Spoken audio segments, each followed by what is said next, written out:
Pero kahit na na-deliver na ang 1 billion pesos para kay Pangulong Marcos at kahit na naisama na rin sa 2025 budget ang 100 billion pesos insertion sa pamamagitan ng BICAM Committee, ayon mismo sa utos ng Pangulo, nagagalit pa rin daw si BBM. Papalabasin ng administrasyon na ako ay isang terorista sa loob at labas ng Pilipinas. Para mailibing ako kasama ang katotohanan kahit saan man ako pumunta. Sinabi na agad sa akin ni Speaker Romualdez na kailangan ko makapag-deliver ng 2 billion pesos kada buwan para sa pag-deliver ng male-maletang pera patungo sa bahay ni Speaker. Ang sinabi mismo ni Speaker Martin sa akin na hati sila ni Pangulong Marcos sa perang yon para gamitin bilang bagsakan at imbakan ng pera mula sa mga SOP, collection at deliveries na para sa Pangulo. Huwag mo akong pigilan sa mga insertions ko. Huwag ka nang makialam sa budget. Ang gusto niya ng 50 billion pesos na insertion.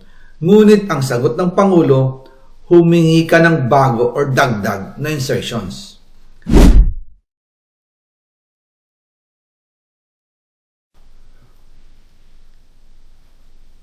Magandang araw po sa inyong lahat. Bago ko ipagpatuloy ang aking paliwanag, nais ko munang magpasalamat sa inyo. Maraming salamat sa inyong bukas na isipan, sa inyong pasensya, at sa pagtanggap ninyo sa mga impormasyong aking ibinabahagi. Alam kong hindi madali ang mga paksang ito. Mabibigat at mahirap tanggapin. Hindi po ako makauwi dahil malaki ang banta sa buhay ko. Ngayon naman ay meron kaming natanggap na balita. Papalabasin ng administrasyon na ako ay isang terorista sa loob at labas ng Pilipinas. Para mailibing ako kasama ang katotohanan kahit saan man ako pumunta. Pero mahalagang malaman ng taong bayan ang katotohanan. Muli, taos-puso akong nagpapasalamat sa inyong pakikinig. Una po sa lahat, sinasabi ng ICI at ni Henry Alcantara na 21 billion pesos daw ang napunta sa akin. Hindi po totoo yun. Wala akong natanggap na ganyang halaga.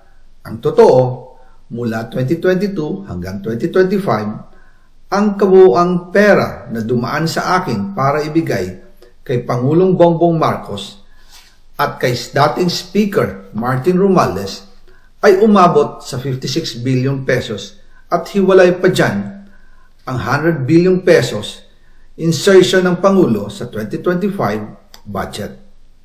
Pati na rin ang 97 billion pesos flood control insertion na inilagay sa NEP ng 2026 national budget. Balikan natin kung paano ito nagsimula. Noong 2022, kakaupo ko pa lang bilang chairman ng House Committee on Appropriations, sinabi na agad sa akin ni Speaker Romualdez na kailangan ko makapag-deliver ng 2 billion pesos kada buwan. Makalipas ang ilang araw, tumawag sa akin si Yusek Bernardo. Sabi niya, kailangan ng tulong ng Bulacan sa problema nila sa baha. Pinapunta niya sa opisina ko sa Kongreso si DPWH District Engineer Henry Alcantara. Sa naging meeting namin ni Alcantara, siya mismo ang nag-offer kung paano ang hatian sa mga proyekto ng DPWH. 22% para kay Speaker Romualdez, 2% para kay Yusek Bernardo at 1% para sa kanya.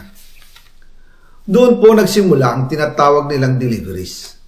Ang sistema po ay ganito. Ang mga tao ni Henry Alcantara ay nakikipag-ugnayan sa mga tao ko na sina Paul Estrada at Mark Tiksay. Sila ang tumatanggap na pera mula sa mga tao ni Alcantara. Minsan sa bahay ko sa Valle Verde, minsan naman sa BGC parking. Pagkatapos nilang makuha ang pera, sila Mark at Paul naman ang nag-aayos o nakikipag-coordinate sa tauhan ni Speaker Martin Romualdez na si Jocelyn Sereno para sa pagdi-deliver ng male-maletang pera patungo sa bahay ni Speaker. Una, sa North Forbes Park sa McKinley Drive at nang lumipat siya sa number 14 Nara Street, South Forbes Park. Gusto ko pong linawin, hindi ako nakikialam sa mismong proseso ng paghatid. Dumaan lang po sa akin ang pera na agad dinideliver kay Speaker Romualdez. Ako lang po ang nagko-confirm sa text kay Speaker kapag nadala na ang pera sa bahay niya. At lahat ng ito, mula sa unang utos noong 2022 hanggang sa huling delivery noong 2025. Umabot sa mahigit 55 billion pesos plus ang naihatid sa bahay ni dating Speaker Martin Romualdez. Madalas hindi nabubuo ang hinihinging 2 billion pesos bawat buwan ni Speaker, kaya iyan ang final total. Ang sinabi mismo ni Speaker Martin sa akin na hati sila ni Pangulong Marcos sa perang yon. Ang listahan ng mga deliveries na ito, kung kailan, magkano, at saan dinala, ilalabas ko po kasabay ng video na ito. Noong November 2024, habang nasa proseso kami ng pagtatalakay ng budget, nakipag-meeting sa amin ni Speaker Martin si Yusek Jojo Cadiz. Sabi niya, masama raw ang loob ni Pangulong Marcos, wala raw siyang natatanggap na remittance.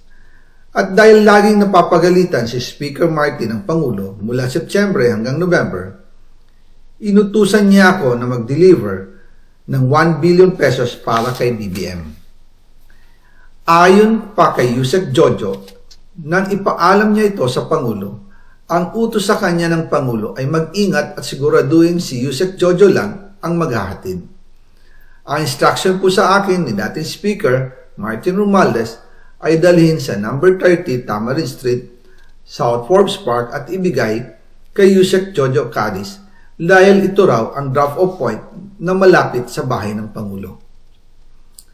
Sinabi rin po sa akin Speaker Martin Romualdez na si PBBM ang nag-utos sa kanya na bilhin ang bahay sa number 30 Tamarind Street para gamitin bilang bagsakan at imbakan ng pera mula sa mga SOP, collection at deliveries na para sa Pangulo.